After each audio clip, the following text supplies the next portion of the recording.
Hello everybody and welcome. In today's video, we're going to be talking about my tactical approach for AC Milan. And let's get started with an overview. When taking over a team, there are a multitude of approaches you can take when trying to think about your tactical systems. You can have your own system in mind that you like to play and then have the players adapt to that, or you can do the opposite where you build a system specifically around the players that you have. What I did with AC Milan is take arguably their best player and try to build the tactic around him first. And that player is Rafael Leao. An exceptional player, I wanted to put him in a role that uses all of his standout attributes, or at least most of them. Obviously, he has incredible speed, and he's an elite dribbler, but there's also a few other attributes I wanted to take advantage of too. He has a pretty good crossing attribute, so I didn't want to limit him to the inside forward role that doesn't really use that attribute.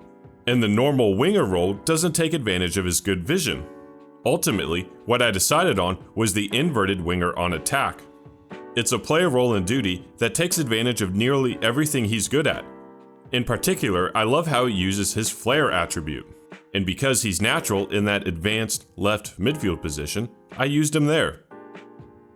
So we've got our best player in a role that I think takes advantage of what he's good at. So now we need to think of a formation to use. And the way I chose the formation is not very scientific. It's more of how I was feeling at the moment and how I wanted the team to play. So let's head to the next section and talk about the formation and other player roles.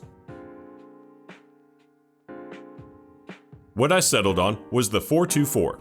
Again, no real specific reason, just a setup that I've been enjoying lately. And we've got Rafael here on the left as the inverted winger on attack. The next step I took was to think about this left striker, and I settled on the deep lying forward on support. They'll drop into the midfield and give some space in behind for the inverted winger to attack, as well as giving a potential passing partnership. That left me with a striker to pair with that, which meant the advanced forward was a pretty easy choice. For the other flank, I went with the inside forward on support. A winger could be an option too, but I figured this would give us a little more of a scoring threat. Plus, it's a little different than what I would normally choose in this type of setup. In the midfield, I went with a deep-lying playmaker on defend and the ball-winning midfielder on support. We've got plenty of attacking threats in the front half of the tactic, so I went with a holding role and another role that will provide aggression in the midfield. In the two fullback spots, I went with one wingback on support and the other one on attack. They're going to give us some more threats out there on the flanks. And the two center backs are the playmaking duo we just talked about in my last role combination video. There are only two player instructions I'm using.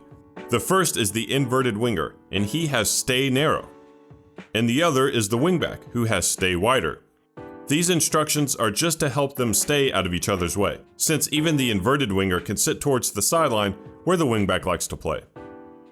Usually in a 4-2-4 system, I like to have some type of role that provides help in the midfield, something like the inverted wingback or maybe a libero. But with this one, I've decided not to do that, and it's going to give us a disadvantage in the midfield in most matches, but I hope that our attacking threats down the wings and the flanks will help overcome that weakness. Heading back, the team instructions are simple attacking ones. We've got a high press to try and win the ball back to get our attack going again. So here is the final tactic, and let's head to the next section and check out some highlights.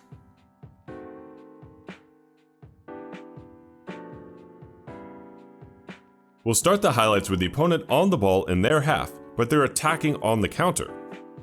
The deep-lying playmaker is going to protect his area, while the ball-winning midfielder will show that aggression and track towards the ball to stop it. We get it back and you'll see the quick nature of our attack, culminating in the inverted winger and inside forward combining for a goal.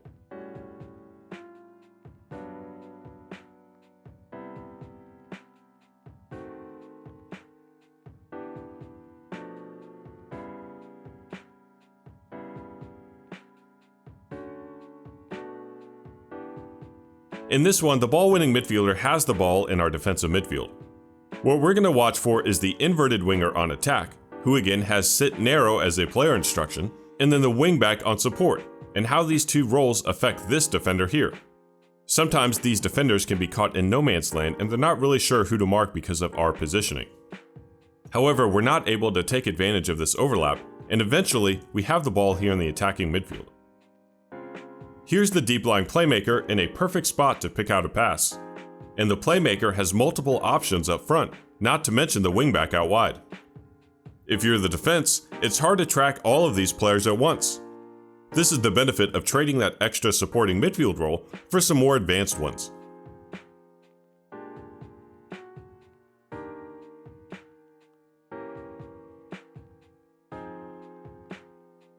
Here, the opponent is on the ball in their own half, and it gives us a good look at our defensive shape.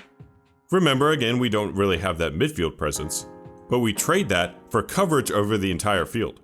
We're able to get the turnover, then use our wingback on attack to get in a deadly cross.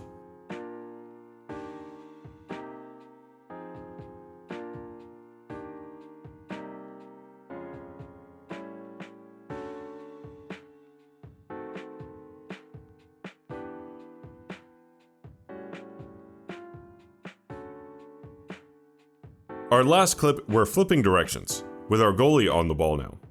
You'll see how we move the ball, using the wider areas, where we eventually end up with our star player getting the goal.